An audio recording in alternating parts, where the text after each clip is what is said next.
السلام عليكم حبايب. عندنا اليوم معكرونه بالكجب. معكرونه بالكجب سهله وطيبه. راح تشوفون المكونات: طماطه مقطع جوليان، خيار مقطع جوليان، فلفل اخضر جوليان، جزر مسلوق جوليان، معدنوس، نص حمراء فريش على التتبيله، البهارات كمون، مطحون، كزبره، فلفل احمر وسط، شويه ملح، لمن دوزي، ومعكرونه مسلوقه كامله. اللي ما يعرف يسلق المعكرونه مي وزيت يفور وملح شويه وتبوها بالنار، تبقى تتقلب، تقلبوها تحركوها لحد ما 10 دقائق، مو 8 دقائق، 10 دقائق تكون مستويه.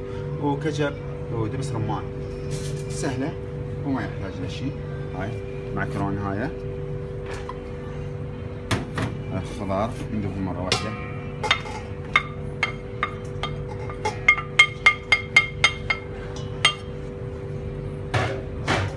نحرك شويه. شفتوا كميات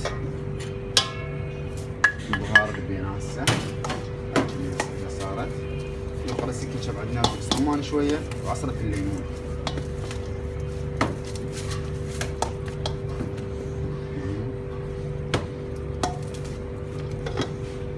كاتشب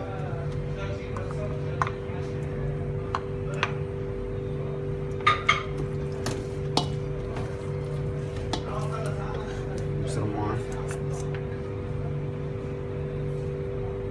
شوية دبس رمان مو هواية،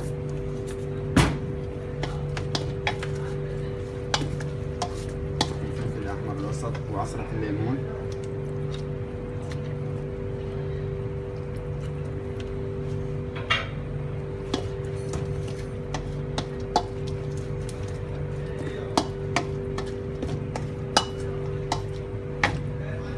إذا تحبون تكثرون الخضرة كثروا الخضرة، ما فيها مشكلة. هيك راح تكون خالصة.